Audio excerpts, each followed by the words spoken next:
আজ ঐতিহাসিক ১৬ই মে। বাংলাদেশের জাতীয় ইতিহাসে এই দিনটি অত্যন্ত গুরুত্বপূর্ণ এবং অত্যন্ত তাৎপর্যপূর্ণ একটা দিন।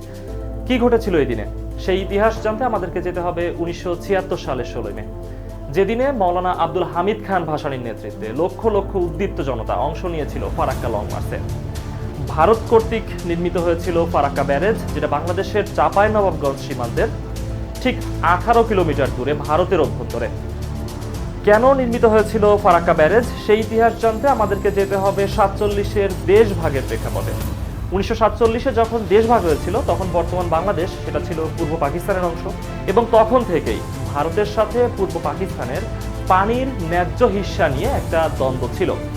তার মাত্র ঠিক ৪ বছর পর ১৯৫১ সালেই ভারত সিদ্ধান্ত নিয়েছিল পদ্মা নদীতে বা ভারতের গঙ্গা নদীতে তারা একটা ব্যারেজ নির্মাণ করবে। অজুহাত হিসেবে দেখিয়েছিল কলকাতা বন্দরের পানির নাব্যতা রক্ষা করা। তারপর ১৯৬১ সালে ভারত আনুষ্ঠানিকভাবে ঘোষণা দেয় ফারাক্কা ব্যারেজ নির্মাণের। তারপর থেকেই পাকিস্তান এবং ভারতের কূটনৈতিক পর্যায়ে বিষয়টি নিয়ে আলোচনা হতে থাকে, সমালোচনা হতে থাকে বিভিন্ন মহলে, কিন্তু ভারত সবকিছু উপেক্ষা করে নির্মাণ করে ফারাক্কা ব্যারেজ। বাংলাদেশের স্বাধীনতা লাভ হয় ১৯৭১ সালে, তারও পরে ১৯৭৪ সালে গিয়ে উদ্বোধন করা হয় ফারাক্কা ব্যারেজ, এবং তার ঠিক পরের বছরে দেখা যায় ১৯৭৫ সালে দেখা যায় যে বাংলাদেশের উত্তরাঞ্চলে ব্যাপক খরা দেখা দিয়েছে। শুষ্ক মৌসুমে পদ্মা নদীর পানি একদম শুকিয়ে গিয়েছে। মজলুম জননেতা হিসেবে খ্যাত মাওলানা আব্দুল হামিদ খান ভাসানী সিদ্ধান্ত নিলেন এমন অন্যায্যতা মেনে নেওয়া যায় না। তিনি সিদ্ধান্ত নিলেন লং মার্চ করবেন। তিনি ঘোষণা দিলেন ১৬ই মে ১৯৭৬ রাজশাহী মাদ্রাসা প্রাঙ্গণ থেকে শুরু হবে লং মার্চ। তার এই ঘোষণার প্রেক্ষিতে লক্ষ লক্ষ জনতা উপস্থিত হলো রাজশাহী মাদ্রাসা প্রাঙ্গণে।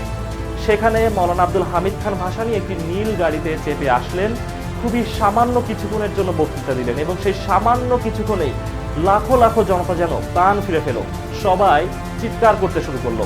তারপর সেখান থেকে শুরু হলো লং মার্চ, যেটা গিয়ে শেষ হলো চাঁপাইনবাবগঞ্জের কানসাটে গিয়ে।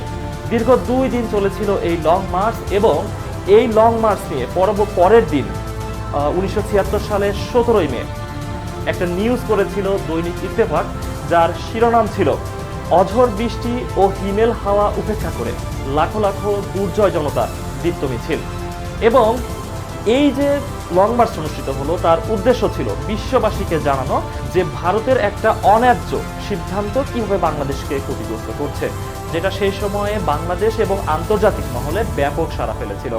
এই দিনটা বাংলাদেশের ইতিহাসের জন্য স্মরণীয় হয়ে আছে। ভারতের যে কোনো অন্যায্য সিদ্ধান্তের বিরুদ্ধে বাংলাদেশের মানুষজন যে প্রতিবাদ করা শুরু করেছিল তারই প্রতীক হিসেবে দিনটা আমাদের জন্য গর্বের, দিনটা আমাদের জন্য ইতিহাসের একটা অংশ। বাংলাদেশের পরিবেশ, বাংলাদেশের প্রতিবেশ রক্ষার জন্য আজ থেকে প্রায় ৫০ বছর আগে যে আন্দোলন হয়েছিল, যে একটা মিছিল হয়েছিল, যে একটা সমাবেশ হয়েছিল, তা আমাদের জন্য অবশ্যই গর্বের। আজ ৫০ বছর পর এসে আমরা সেটা শ্রদ্ধা ভরে স্মরণ করি।